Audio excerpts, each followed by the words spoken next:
अब मैं एक्टर हूँ, कल मैं अपने बेटे को एक्टर बनाना चाहता हूँ।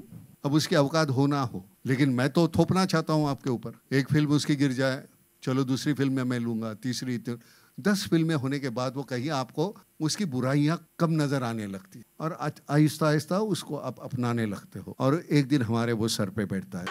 अभी कुछ दिन पहले ही मैंने एक आर्टिकल पढ़ा जिसमें ये था कि आमिर के बेटे ने अपनी दूसरी फिल्म साइन कर ली और अभी इसकी फर्स्ट फिल्म भी रिलीज नहीं हुई है। well done. तो ये ठाडे इनके, बट ये सब स्टार किड्स के लिए पॉसिबल कैसे होता है कि वो अपनी पहली मूवी करने से पहले ही इतना फेमस हो जाता है और लोगों को उनकी पसंद नापसंद सब पता होता है, वो कहाँ हैंग आउट करते हैं, वो कैसे कपड़े पहनते हैं। तो इन सब पर डिटेल्स में बात करते हैं। आइए देखते हैं, बैठचंद मजा आएगा।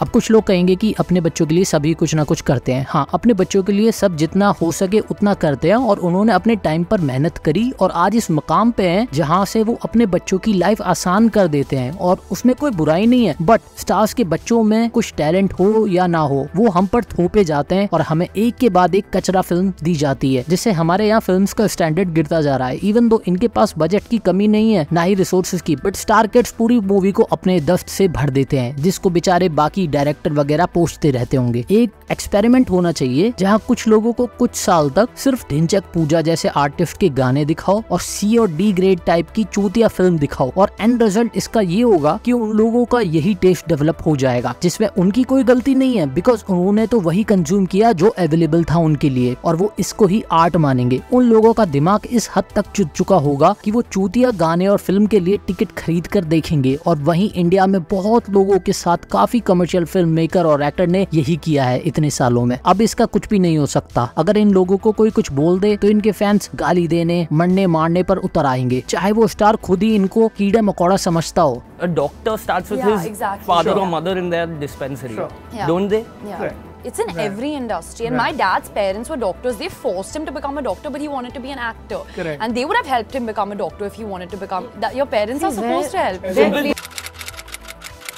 अब यहाँ मुझे उन स्टार किड्स से कोई प्रॉब्लम नहीं है जो अपने काम को सीरियसली लेते हैं और टैलेंटेड हैं। अब काफी सारे सेलिब्रिटी इस नेपोटिज्म और इनके अनड्यू एडवांटेज को डिफेंड करने के लिए कहते हैं कि डॉक्टर का बेटा डॉक्टर, इंजीनियर का बेटा या बेटी इंजीनियर और पॉलिटिशियन का बेटा या बेटी पॉलिटिशियन। इससे तो किसी को प्रॉब्लम नहीं है, फिर हमारे ही पीछे क्यों पड़े हो। फर्स्ट, जब डॉक्टर के बच्चे डॉक्टर बनते हैं तो वो MBBS करते हैं जिसमें 5 या 5.5 साल लगते हैं। हाँ, डॉक्टर के बच्चों के लिए ये आसान रहता है कि वो कहाँ से तैयारी करें, कहाँ कोचिंग ले, कैसे तैयारी करें, बट उनके एग्जाम में उनके बाप नहीं जाते, वो उन्हें खुद ही देना पड़ता है। या फिर कोई अलग एडवांटेज नहीं मिलता उन्हें एग्जाम्स में कि उनके एग्जाम का क्वेश्चन पेपर उनको एक दिन पहले मिल जाता है। चलो हाइपोथेटिकल मान लिया कि कुछ डॉक्टर अपनी पोजीशन का फायदा उठा के अपने बच्चों को बिना पढ़ाई डिग्री दिलवा देते हैं। देन अब उनका बच्चा क्या करेगा? अगर वो डॉक्टर है तो या तो वो कोई हॉस्पिटल ज्वाइन करेगा या अपना क्लिनिक खोलेगा, बट इसमें वो खुद घंटा कुछ नहीं कर सकता बिकॉज उसे कुछ आता ही नहीं है। और डॉक्टर की जॉब क्या होती है? पेशेंट का इलाज करना। ऐसो के बस का कुछ नहीं है। या तो ये अपना पेशेंट दूसरे डॉक्टर को रेफर करेंगे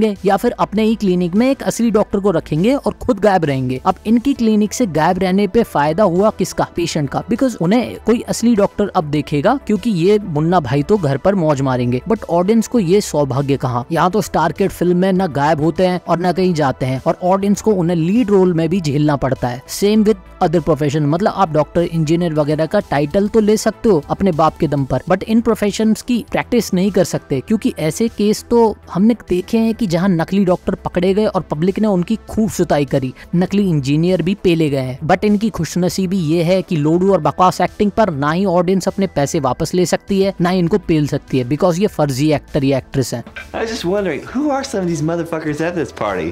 I don't recognize a lot of them.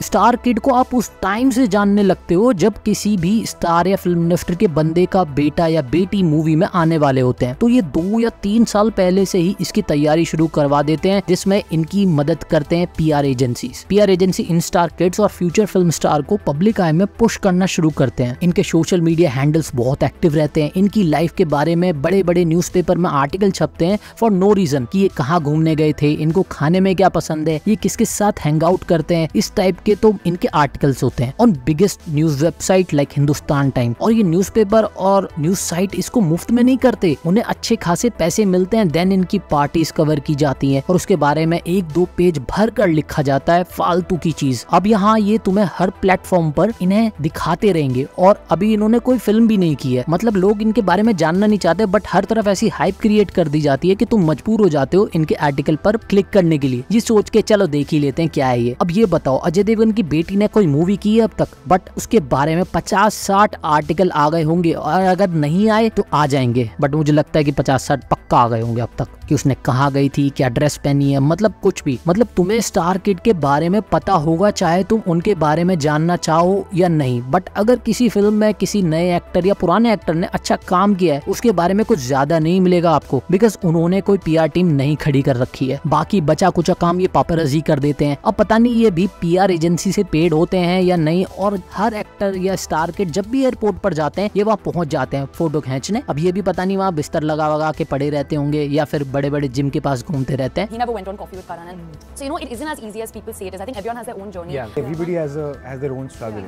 सबका स्ट्रगल अलग होता है। But difference यही है कि जहाँ हमारे सपने पूरे होते हैं वहाँ इनका स्ट्रगल शुरू होता है। मार चोद दिए भैया जी आप तो।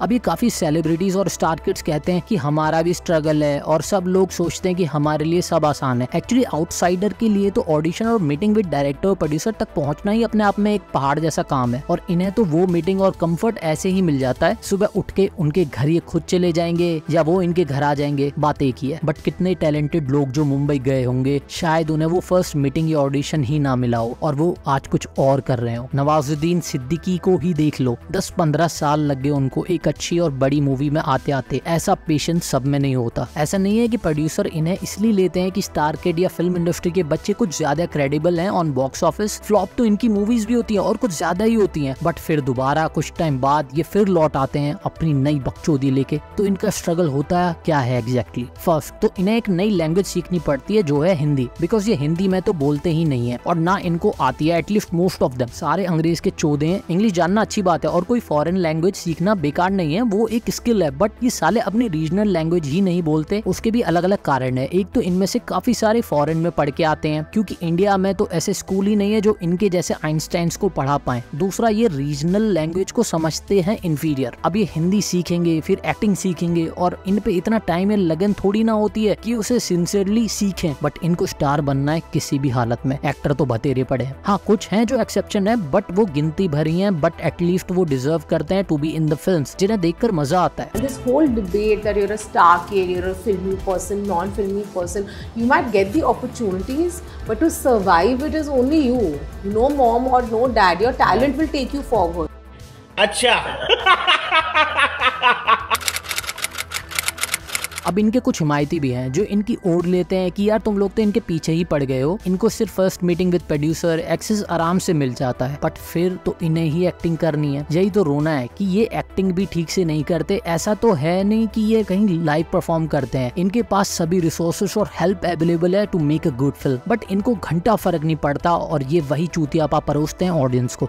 इस मुल्क ने हर शख्स को जो काम था सौंपा, उस शख्स ने उस काम की माचिस जला के छोड़ी। और ऑडियंस भी इन्होंने इतने सालों में पागल बना दी है कि जो मर्जी दो, इनका सब अच्छा लगता है ऑडियंस को। काफी ये भी कहते हैं कि अगर स्टार के टैलेंटलेस होंगे तो लोगों को वो पसंद ही नहीं आएंगे और उनकी मूवी नहीं चलेगी, देन पब्लिक उन्हें पसंद नहीं करेगी। तो फिर ये बताओ कि अनन्या और उसके जैसे कई सारे फन थ्रू अभी भी मूवीज कर रहे हैं और एक से बढ़कर एक मूवी आ रही है, मतलब उसकी नेक्स्ट मूवी पिछली मूवी से बड़े बजट की होती है। इन्हें हम नहीं रोक सकते क्योंकि इनके पीछे इनकी PR टीम है जो इनका पर्सोना पब्लिक में ऐसा बनाती है कि चाहे एक्टर उतने अच्छे ना हो बट इंसान बहुत अच्छे हैं और धीरे धीरे ये लोगों को पागल बना ही देते हैं। अब जो इनकी तरफदारी कर रहे हैं वो इसलिए नहीं कर रहे हैं कि वो इनके दोस्त हैं या वो सच में अपने स्टेटमेंट में बिलीव करते हैं। एक्चुअली ये सब आउटसाइडर इनसे हेट भी करते हो मन ही मन, बट सामने नहीं कह सकते इन पब्लिक क्योंकि इनको भी इसी इंडस्ट्री में रहना है और पानी में रहकर मगर से बैर कैसे कर सकते हो आप। महाभारत के टाइम धृतराष्ट्र ने दुर्योधन को राजा बनाने के लिए क्या कुछ नहीं किया, दिया, बट क्या वो उस टाइम के सिटीजन के लिए अच्छा था to have a king like that? अब तो इतने सारे धृतराष्ट्र हैं और कई सारे दुर्योधन जो लायक लोगों को निकाल के उनकी जगह लेके बैठे हैं और यहाँ तो फिल्म में आ रहे हैं और इनका कुछ भी नहीं हो सकता। ये ऐसे ही अपने बच्चे लाते जाएंगे जिनमें इन्हें कोई कमी नहीं दिखती और ये सब हमारे सर पर बैठेंगे और ऑलरेडी बैठे हैं। ये सब अब सिर्फ दो ही तरीके से रुक सकता है, या तो प्रलय आ जाए या फिर लोगों का फिल्मों का टेस्ट बदल जाए और ऑडियंस स्टार और स्टार किड्स के अलावा कहानी को इम्पोर्टेंस दे, नहीं तो कितनी ही तुम बाढ़ बनेंगी और बॉक्स ऑफिस पर पिटेंगी। मुझे तो प्रलय वाला ही पॉसिबल लगता है, दूसरा तो मुझे लगता नहीं कि इस जन्म में मुमकिन होगा। तो फिर मिलते हैं नेक्स्ट वीडियो में,